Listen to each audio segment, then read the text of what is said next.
नमस्कार दोस्तों, आप सभी का बहुत बहुत स्वागत है मेरे चैनल मिथिका में, जहां मैं आप लोगों को ऐसी नई नई कहानियां सुनाती हूं जो आपने पहले कभी नहीं सुनी होंगी।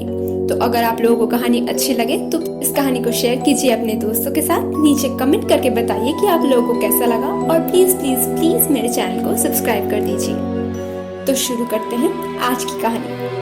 आज सुबह आप नींद से उठे और बिना कुछ ज्यादा सोचे आपने वो सब कुछ किया जो आप रोज करते हैं, और फिर एक वक्त पर आप अपना वक्त बिताने के लिए यहाँ आने का तय किया, एक कहानी सुनने के लिए। जो इस कहानी को सुना रही है उससे शायद आप में से कुछ लोग जानते हैं और कुछ लोग नहीं। क्या आपको पता है आज दिन कौन सा है?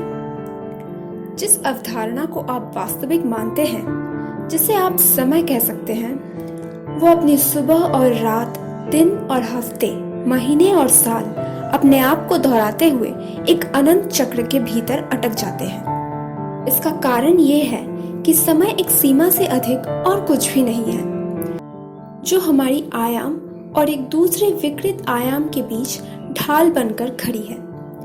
अच्छे वो हैं जिन्होंने इस ढाल का, इस दीवार का निर्माण किया है, और बुरे वो हैं जिन्हें इस दीवार के बाहर रखा जा रहा है।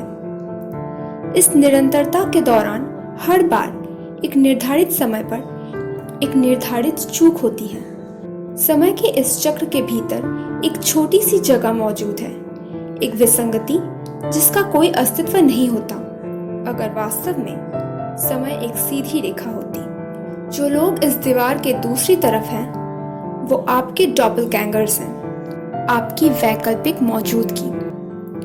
आपके कपड़े पहने हुए हैं, आपकी नौकरी करते हैं, आपके शब्दों को बोलते हैं, फिर भी वो आपसे ज्यादा पीड़ित हैं, क्योंकि वो आपके द्वारा किए गए गलतियों का प्रमाण है, आपके भ्रष्टाचार का प्रमाण, आपकी अनैतिकता की आध्यात्मिक अभिव्यक्ति। ताकि ऐसा ना हो कि आप अपने आप को राक्षसों में बदल लें, समय ही आपके बुरे कर्म को, उनकी आत्माओं को पीड़ित और प्रभावित करने का अनुमति देता है, जिसके कारण वो आपको दोषी मानते हैं और आईना की दूसरी तरफ से मजबूरी में आपको देखते और दोष देते रहते हैं उन सभी चीजों के लिए जो आपने गलत किया है। हर 11वां महीने का 11वां दिन एक ऐसा दिन है जब ये आईना एक खिड़की बन जाता है और उन्हें आपके साथ अपनी जगह बदल लेने का मौका दिया जाता है।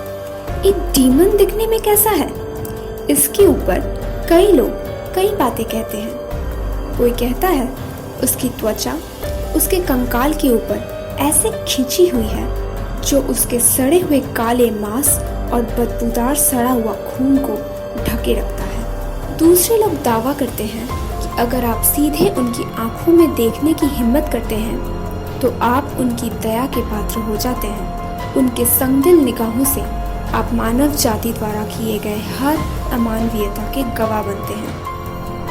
हर दर्द जो वो खुद कभी महसूस करता है आपकी जगह पर। अधिकांश डीमन के लिए ये प्रतिशोध पर्याप्त है।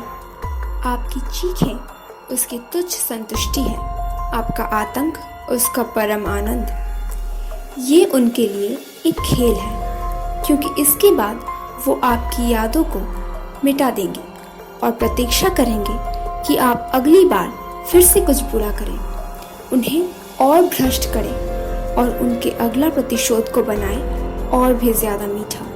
हालांकि सभी डीमंस इतने में संतुष्ट नहीं होते, उन्हें और भी ज्यादा प्रतिशोध लेने की चाहत होती है। कहते हैं कि जब आपकी आत्मा पूरी तरह से उसके कब्जे में होती है तो वो मुस्कुराता है।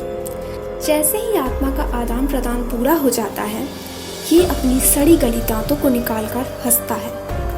धीरे धीरे वो असली बन जाता है और आप उसकी छाया बने रहने के लिए मजबूर हो जाते हो। तब तक वो आपको परेशान करेगा, आपकी मानसिक स्थिति ध्वस्त कर देगा, आपको पागल बना देगा, जब तक आप इस सच्चाई को नहीं मान लेते कि अब आपकी जगह दीवार के उस पार है। इंसानों के लिए खुद को बचाने का और समय की सीमाओं से परे उनके लिए इंतजार कर रहे उनकी असली शरीर को फिर से पाने का एकमात्र तरीका है कि वो धैर्यपूर्वक 12 महीने तक अपने सही समय का इंतजार करें, उन सभी पीड़ा और यातनाओं को सहें, मगर वापस असली दुनिया में आने का आस ना छोड़ें। इस तरह के भाग्य से बचने के लिए जिन लोगों ने कहानी सुनाई है, उनमें से कुछ ने ऐसा करने के तुरंत बाद अपने जीवन को समाप्त कर दिया। अधिकांश अनिद्रा से गुजर चुके हैं। जैसा कि वो कहते हैं कि जागते रहना इससे बचने का एकमात्र तरीका है, क्योंकि वो आपके सपनों पर हावी होकर आपकी आत्मा को छीन लेता है।